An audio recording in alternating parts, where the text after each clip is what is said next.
Well, thank you. Welcome to you.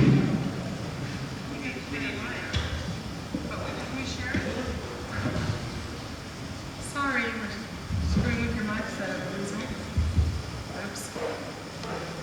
Joe Okay, will need hello a and mic. welcome. And this is Joe.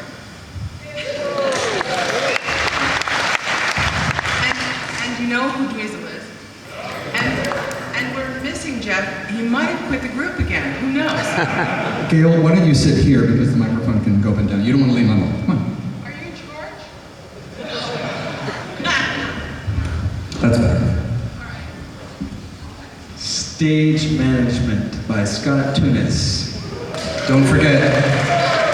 He'll give you his card later with some beard trimming secrets. Joe wanted to know. All right, so I don't know who's gonna. Oh, you are. Yes. Mediate. A little bit of microphone for Matthew. Okay, we're going to take some questions from the audience in a moment, but first I just wanted to ask Gail to explain how this whole weekend came about and why it means so much to you and everybody here on stage today. Okay, well, I can explain in part, because part of it is a mystery. The part that I can recognize, however, is that Dave Gaden, who is the music director. Well, I didn't want to mess your mic up. I'm not, okay. Dave Gaden, who is the music director. Let's hear it for the Roundhouse.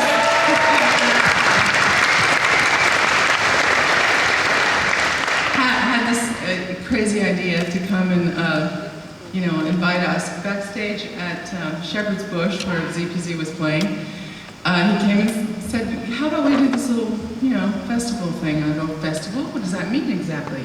And so he said, okay, we're going to do 3 days of Zappa events. And then we just had to sit around figuring out, well, what are we going to actually do during the whole 3 days? And we hope that you're enjoying what we've come up with so far, because I think it's been pretty amazing. And with your support, we get to do it all over again next year, maybe, so.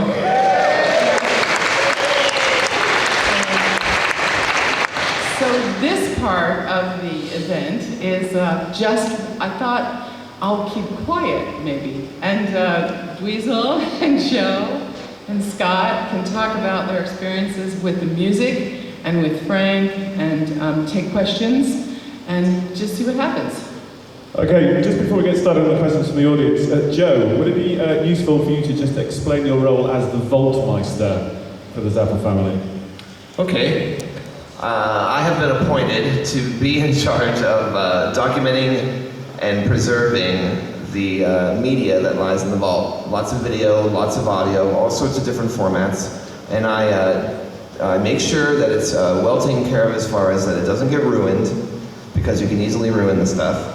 And I can get into massive details about that, but just a quick overview. I digitize it, I document it, I put it in a database, and I help to produce future projects with the family. And I just want to add something to that. The way he got his name is because I borrowed a name that Frank had developed, and Scott Thunes here used to be known by Frank as the Clonemeister, and he appointed him that job, which meant that he had to run the rehearsals when Frank was busy doing other things. He says, they're going to hate you anyway, so you might as well be the Clonemeister. And then I borrowed from that. I said, you're going to be the Vaultmeister. There you go. So that's how that happened. Okay, we've got some roving mics around in the audience, so if you'd like to ask a question, please let us know. There's a question down the front here, if we can find the question down the front. There. This is a question for Scott. Scott, can you explain a little what it was like to be the Clonemeister? Pros and cons.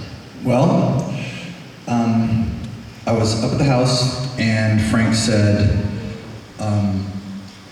the two guys who used to do Clonemeistering before me, Ed Mann and Arthur Barrow. Arthur had decided to not do Clonemeistering anymore, and Ed wasn't in the band in 1984. So in 1984, I was next in line. I guess maybe because the bass player does the least amount of notes. So I had the least amount of actual work to do.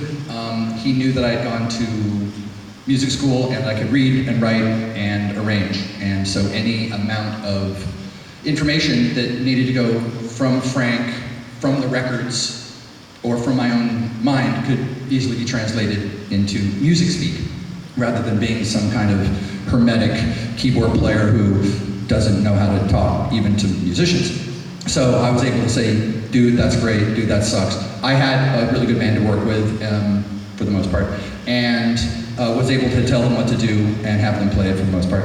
And we had a lot of fun. It was a really, really great experience. I got, there was a kind of a little quirk in that I lived in Northern California, so when I stayed in Los Angeles for rehearsals, I got paid per diem. All the people who lived in Los Angeles didn't get per diem. So I was getting paid 3 times. And people got cranky, but not really angry cranky, just like, ooh, fuck that young guy. And I went with that. That was really fun, and I enjoyed bothering them. But we actually had a lot of fun. One thing that did happen that I thought was really cool during the '84 tour was Frank had a performance of his ballets in Berkeley. And he was going up for the weekend to do that. And I really not only lived in Northern California, but really wanted to go to this thing. So I got tickets, but the show was Friday night, and we were rehearsing Friday night, so I called rehearsal early and left up there. It was awesome. I never told Frank. Okay, just before we take the next question, I'm pleased to say that Jeff Simmons is able to join us. Jeff, would you like to come on stage?